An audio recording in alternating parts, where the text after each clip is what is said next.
Ciao, buonasera a tutti mio amico, खुश आमदीद आपका मेरे तमाम दोस्तों, शाम बखैर। तो चलो खाना शाना खाया है तो अभी चलते हैं शहर की तरफ, थोड़ा सा घूम के आया जाए, ठीक है। तो लेट्स गो। ਤੁਹਾਨੂੰ हर एक दिन अपना ਜਿਹੜਾ ਵੇ रूटीन बदलनी चाहिए, ठीक है।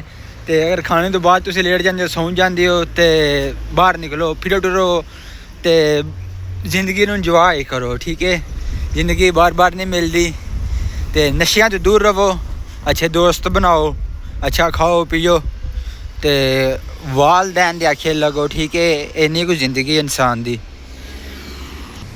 बाकी आ चेक करो मार्केट नाल, तो नाल ही CTM दा मेन स्टाप है बस। Mio casa vicino sta Pullman। स्कूले जाइदा फिर दिल करता इटालियन बोलने ते, जो स्कूले ना जाइए तो फिर दिल नहीं करना। जो 4-5 घंटे स्कूल हो ना, तो फिर ऑटोमैटिकली बंदा किस तरह ना कितने इटालियन बोलता ही है। तो मैं फिर तुहाडे नाल व्लॉग च बोल लेना वा। तो असीं हुण जाना मैं QX ते QX होनी है बाद च, इत्थे इंतज़ार करने आ। ओके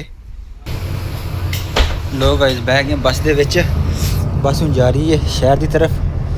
तो बाकी वेखो बार्बर का भी काम हो रहा सामने, तो 2-2 कुर्सियां तो पे ने, तो पूरा लंब लगे आवे। गिरदन लगता जल्दी घर जाने की जल्दी है। तो बाकी कम शम सीख के आओ, यूरोप जाना जे तो कोई ना कोई हुनर तुहाडे कोल हत्थ दे विच होना चाहिए। तुसी इत्थे आके कोई काम तलाश कर सको, तुहानू इत्थे आके दिहाड़ियां ना लानियां पैन, ठीक है।